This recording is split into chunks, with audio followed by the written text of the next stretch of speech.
kali ini akan jauh lebih berbeda lagi dengan video yang sebelumnya. Kalau video sekarang kita lebih ke sharing, cerita-cerita, bahas topik-topik yang lagi viral di sekitar kita. Jadi aku mau sebutnya ini konten kata Marsha. Di video kata Marsha yang pertama ini aku bahas tentang insecure. Sekarang aku mau sekarang aku berbagi cerita sedikit tentang pribadinya aku sendiri, yaitu aku juga pernah terserang insecure mungkin beberapa bulan yang lalu ya. Jadi insecure-nya aku tiba-tiba timbul di saat orang-orang di sekitar aku, mereka justru bukannya membantu, bukannya menyemangati, memotivasi yang ada dalam diri aku, justru mereka berusaha untuk menjatuhkan. Entah kenapa, entah penyebabnya apa, tiba-tiba orang-orang di sekitar aku, mereka selalu mengatakan minusnya aku. Jadi mereka selalu mengungkit kekurangannya aku, mereka selalu berusaha membuat aku merasa tidak percaya diri. Entah kenapa, aku nggak tahu ya di balik itu semua, aku nggak tahu niat mereka apa. Cuman memang dari situ nggak bisa dipungkiri, aku terkena insecure selama beberapa bulan. Aku merasa tidak percaya diri dengan yang ada di dalam diri aku, baik hal fisik, baik hal materi, baik hal pekerjaan. Pokoknya apa yang ada dalam diri aku merasa semuanya kurang. Yaitu aku udah masuk ke fase oke, aku kena insecure nih. Tapi di situ aku cepet-cepet gimana ya caranya aku supaya nggak ngerasa minder, gimana ya caranya supaya aku bisa jadi diri aku yang sebelumnya lagi, bahkan gimana caranya supaya aku bisa menjadi diri aku yang lebih baik. Nah, aku mulai banyak sharing dengan orang-orang di sekitar aku, seperti kakak, aku sharing dengan sahabat-sahabat aku sharing sama suami aku sharing gimana caranya supaya bisa nemu solusi yang tepat buat diri aku keluar dari rasa insecure itu. Di situ aku banyak baca-baca buku, banyak nonton konten tentang motivasi diri, lalu kerohanian. Ya alhamdulillah dari situ aku ngerasa ya mungkin selama ini dampak dari insecure itu aku tidak bersyukur dengan apa yang Tuhan kasih sama aku dalam hal materi, dalam hal fisik, dalam hal ya apapun itu yang ada di dalam diri aku. Di situ aku ngerasa, oh gue jahat banget ya sama Tuhan. Tuhan udah ngasih gue rupa seperti ini nih. Tuhan udah ngasih gue kecerdasan yang seperti ini. Tuhan sudah ngasih gue pekerjaan yang seperti ini, yang mungkin orang lain dambain pekerjaan itu. Tuhan udah ngasih gua keadaan keluarga yang seperti ini, yang mungkin orang lain gak punya keadaan keluarga yang seperti ini. Gua udah terjerumus dengan omongan orang-orang yang gak ada faedahnya sama sekali buat gua gitu loh. Nah dari situ aku berpikir mungkin aku yang udah masuk ke perangkap mereka, omongan mereka, aku harus bangkit, aku harus lebih banyak bersyukur, aku lebih harus belajar bersyukur lagi, bersyukur terus. Akhirnya alhamdulillah aku bisa keluar dari rasa insecure yang ada. Nah, kembali ke perbandingan yang sebelumnya kita bahas, perlu digarisbawahi, insecure dengan iri hati itu sebenarnya hampir terlihat sama, namun ini jelas-jelas berbeda ya. Insecure masih bisa memberikan dampak positif bagi si penderitanya, sementara iri hati itu penyakit hati, sudah jelas-jelas itu penyakit hati. Jadi kalau perbedaan antara insecure dan iri hati, contohnya begini, seseorang yang terserang insecure ketika melihat orang lain yang lebih berpotensi dari dirinya sendiri, ia akan merasa dirinya menjadi, gua nggak banget ya, gua minder nih, kok gua nggak bisa jadi orang itu ya, kok orang itu bisa lebih baik dari gue ya.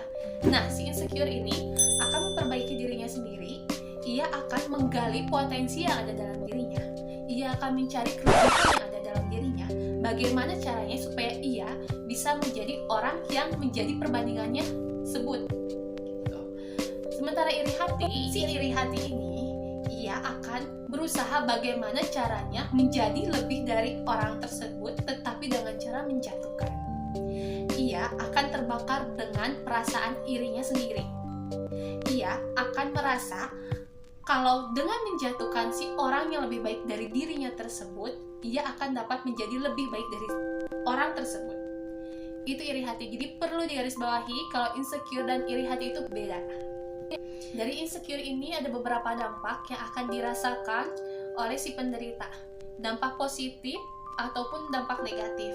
Di sini dampak positifnya, seseorang yang terserang insecure, ia akan mencari jati diri yang sebenarnya. Dia akan memperbaiki diri, dia akan lebih banyak bermuhasabah diri, dia akan lebih banyak berintrospeksi diri. Apa yang ada di dalam dirinya yang kurang, yang ia rasa, oh gue gak banget ya dalam hal fashion, oh gue gak banget ya dalam hal pendidikan, oh gue gak banget ya dalam hal pekerjaan.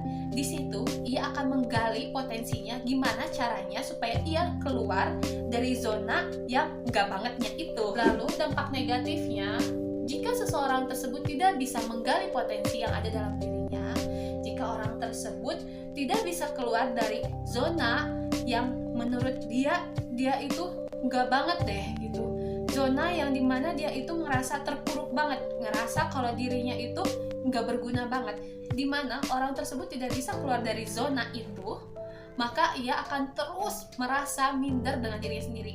Ia akan terus merasa kalau dirinya sendiri itu nggak berguna sama sekali. Dampak negatif selanjutnya, seseorang yang terserang insecure, ia akan merasa bahwa dirinya nggak berguna.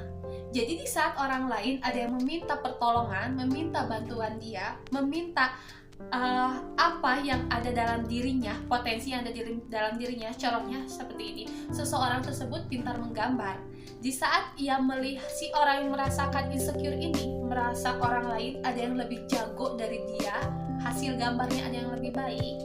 Di saat ada orang lain yang meminta bantuan dia untuk tolong gambarin dong, tolong lukisin dong, karena ia sedang terserang insecure itu, maka si orang tersebut tidak akan bisa membantu. Ia pasti akan menolak permintaan bantuan dari orang lain karena dia merasa minder, karena dia merasa ada yang lebih baik gambarannya dari dia. Padahal orang tersebut sudah terkena insecure, sementara orang-orang di sekitar sangat melihat potensi yang ada dalam dirinya. Nah, untuk kalian yang merasa termasuk dari ciri-ciri insecure tadi, kalian lebih baik banyak berintrospeksi diri. Solusi lainnya, kalian banyak sharing dengan teman-teman. Kalian jangan terlalu melihat ke atas, tetapi kalian melihat apa yang ada dalam diri kalian. Contohnya, misalkan kalian hobi menggambar, kalian hobi bernyanyi, kalian hobi berenang, olahraga. Di situ adalah potensi kalian, di situ adalah basicnya kalian. Kalian bisa menggali bakat dan potensi yang ada dalam diri kalian untuk bisa keluar dari jeratan insecure. Di saat kalian sudah merasakan hasil dari bakat kalian, di saat kalian sudah merasakan hasil dari potensi kalian, dari plusnya diri kalian, di situ kalian akan terbebas dari rasa insecure. Mungkin untuk pembahasan insecure kali ini sampai di sini. Kalau ada yang mau sharing, kalau ada yang mau cerita, atau ada yang mau curhat tentang dirinya yang terserang insecure, kalian bisa komentar, kalian bisa kirim di kolom komentar. Next akan aku bahas, next akan kita kupas lagi, next kita akan cara bareng-bareng bersama-sama mencari solusi dari masalah kalian. Jangan takut bicara, ayo kita cerita. Bye-bye.